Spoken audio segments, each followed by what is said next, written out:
আসসালামু আলাইকুম, সবাই কেমন আছেন? আশা করি ভালো আছেন। আলহামদুলিল্লাহ, আপনাদের দোয়ায় আমিও ভালো আছি। আর আমার মনটা না বেশি ভালো নাই। কেন? আমার বড় ফুফু মারা গেছে। সবাই আমার বড় ফুফুর জন্য দোয়া করবেন, জান্নাতুল ফেরদৌস যেন দান করে। আর ফুফুর বাড়িতে অনেক বেড়াইছি, অনেক বেড়াইতে গেছিলাম, অনেক থাকলাম, অনেক বেশি ভালো লাগতো ফুফুর বাড়িতে। আর আমার তিন ফুফুর মধ্যে এই বড় ফুফুর বাড়িতে আমি বেশি আমি বলতে না, আমরা সবাই আত্মীয় স্বজন এই ফুফুর বাড়িতে আমরা বেশি বেড়াইতাম, সবাই একসাথে বেড়াইতাম, স্কুল বন্ধ দিলে যাইতাম। তো এখন তো আর ফুফু নাই।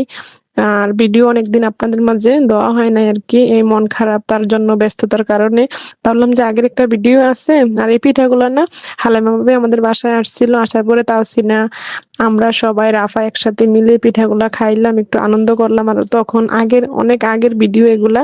আর এখন তো অনেকদিন ভিডিও আপনাদের সাথে শেয়ার করা হয় নাই। আর আমার ফুফুর জন্য আপনারা সবাই দোয়া করবেন, আমার ফুফু যেন জান্নাতবাসী হয় আর কি। আজকে এতটুকুই। আল্লাহ হাফেজ।